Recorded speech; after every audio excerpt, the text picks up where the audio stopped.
Let's talk about the minor 7 flat 5 chord. This really is the harmonic foundation for the Romantic era, especially within minor music. So this is a class that we gotta start with, we gotta talk about, and we're going to expand upon. So let's dive into how this chord sounds, how it's constructed. We'll put it within some progressions so you can hear it in context, and I am going to be supplying a PDF for this entire course where each of these chords that I'm discussing are going to be able to be referenced within specific pieces. So if the minor 7 flat 5 is found in the third bar of this particular Chopin nocturne, I'll give you a few examples for each chord where you can find these chords in context. So here it is, it sounds like this.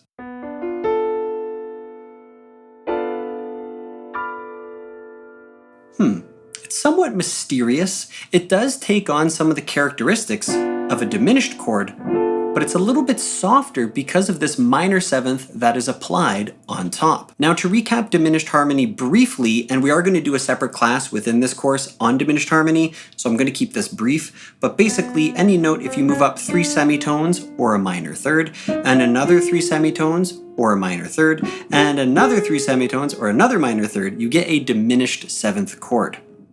The sound of a diminished chord is dissonant. It's not meant to be resolved upon. In other words, you wouldn't generally finish a song on a diminished chord. It's sort of like if you took a sentence and you didn't finish it properly. That wasn't me freezing, by the way. So here's the sound. This is B half diminished 7 or minor 7 flat 5.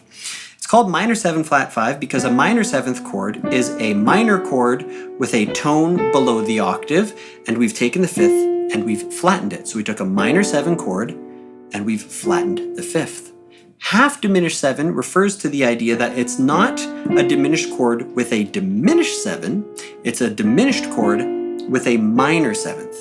So if we think of this as our root, this is our third, this is our flat 5, here's our octave, this is a major 7th, this is a minor 7th, and this is a diminished 7th.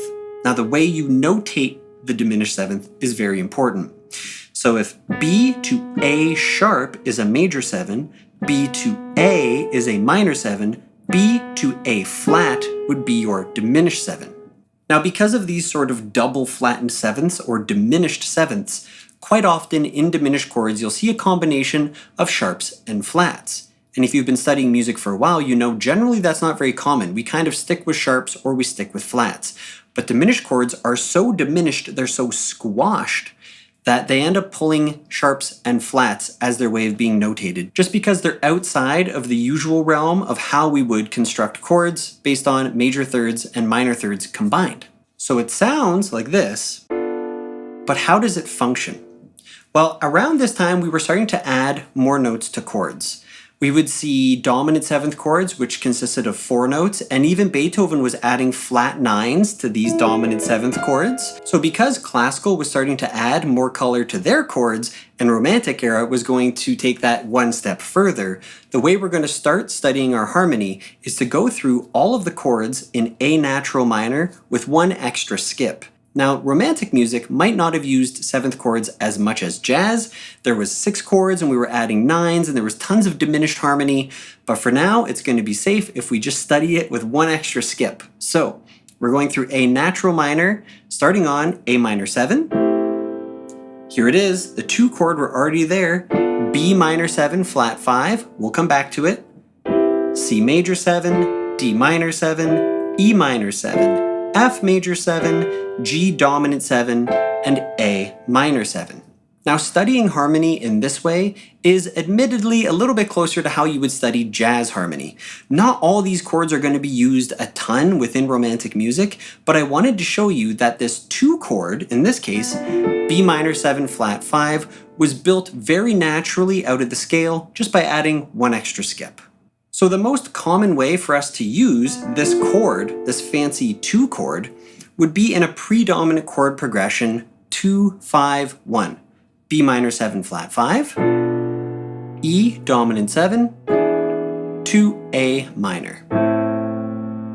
So I would recommend that when you're first starting to learn this chord, this minor 7 flat 5, think of it as functioning as a 2 chord. If you have some minor chord progressions that you like, let's say it's 1, 6, 2, 5, try it with this version of the 2 chord and already you'll see it adds a little bit more mystery and nuance, similar to how romantic harmony sounds. So as an example, 1, 6, 2, 5, 1. Something worth mentioning is that I do go through in great detail how this chord can be used to modulate between different keys, but that's all covered within my full course on harmonic modulations, and even within the context of this course, we can easily make sense of how to use this as a modulator because it almost always functions as a 2 chord. So if I'm playing a minor chord, B minor, let's say I'm in B minor and I've just played a bunch of music in B minor. If I now change this chord to a B minor 7 flat 5, it's not really functioning within that diatonic world of B minor anymore. Now it's functioning as a 2 chord from A minor like we discussed. So for example, B minor, F sharp dominant, B minor. Now your ear is in B minor. Let's change it. B minor 7 flat 5, it's a 2 to the 5, E dominant, and then to A minor.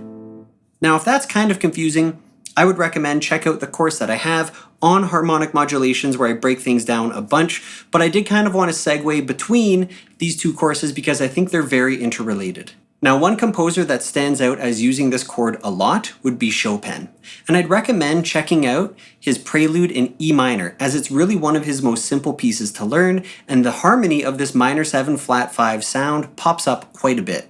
Now what's cool is the way he uses these chords is he sort of morphs from a different chord into the minor 7 flat 5. So as some examples, and I don't know that he does these specifically, but I'll give you a few different ones. If we had B major 7 and then just raise our bottom note, now we have C minor 7 flat 5. And again, we can then use that within a 2-5-1 context or potentially some other context. Minor 7 chords, so B minor 7, easily transition to these minor 7 flat 5s, and even basic minor chords can be switched to minor 7 flat 5s, or even diminished 7th chords. You can raise any one of these notes by 1 semitone and you'll get a minor 7 flat 5. And what's also cool is if you lower any one of these 4 notes, you end up getting a dominant 7th chord. So diminished chords, really with just some little twisting, can pull into some other very fundamental chords to help shape your progression further. Similar to how we can use these chords to pull into the minor 7 flat 5, we can also take a minor 7 flat 5 and change it into one of those other chords, major 7, minor 7, dominant 7, or fully diminished 7. Now I'm going to play a couple of 2-5-1 chord progressions in a minor key. For example, B minor 7 flat 5, E dominant 7, this is an inversion, but still, and then A minor 7. And then I'm going to transition from that key into a different key. I'll even add a melody over top, just because I want you to hear how this chord sounds in context, but I am going to be speaking over top to give you an idea of what I'm thinking of as I move through this harmony. So we're going to set like a 3-4 pulse, something like this. Here we go. So A minor is our key. That's our 1, down to the 2, to the 5, flat 9, we'll talk about that later, down to the 1. Let's try it again. 1, 2, to the 5, A minor, let's make it A minor 7 flat 5. Now it's the 2 of G minor, here's our 5 of G minor. Now we're in G minor. Let's go to the 4 chord. Make it minor 7 flat 5, 2, 5 of B flat minor. Let's do the same trick again where we move to the 4 chord. Minor 7 flat 5 to the 5. Now we're in C sharp minor 7, maybe a little too colorful at the end there, but you get the idea. So I was taking my minor 1 chord and changing it to a minor 7 flat 5. Or I was taking my minor 4 chord and changing it to a minor 7 flat 5. Once I have the new minor 7 flat 5 chord, I'm essentially just doing a 2-5-1 chord progression in whatever new key I'm in. Now this chord is not exclusive to 2-5-1 chord progressions. But if you've ever studied jazz, you would understand that this is a progression that a lot of people know. It tends to be a really good place to start. But if you have other minor chord progressions that you like, that use this 2 chord, feel free to replace whatever 2 chord you had with this minor 7 flat 5, and you should be able to hear right away you're inching towards that harmonic sound of the Romantic era. Now, a big part of what we're going to be doing within this course is taking this chord and inverting it. Because it's so fundamental within the sound of the Romantic era, we want to kind of squeeze as much juice as we can out of this orange. When we go into the next inversion, it's now functioning as a slightly different chord. And when we raise it to the next inversion, it's functioning as yet again another chord. So I'll briefly explain what I'm talking about right now, but I need to leave a lot of room to expand on these concepts within the following classes. So here's my B minor 7, flat 5. If I now bring this into first inversion, we need to remember we're in A minor right now. So what chord is this? This looks like D minor, but with a 6. So a minor 6 chord built off of the 4th note. You could say it's the minor 7 flat 5 in first inversion, but it so appropriately sounds like a Romantic era 4 chord within a minor key. Again, a minor 6 built off of the 4th. So something like 1, 4, 1 becomes 1, 4 with the 6, back to 1. Now I'm dipping my toes into the next class a little bit, but I wanted to show you how this chord, the minor 7 flat 5, ends up giving us some other very fundamental chords that we also use equally as much.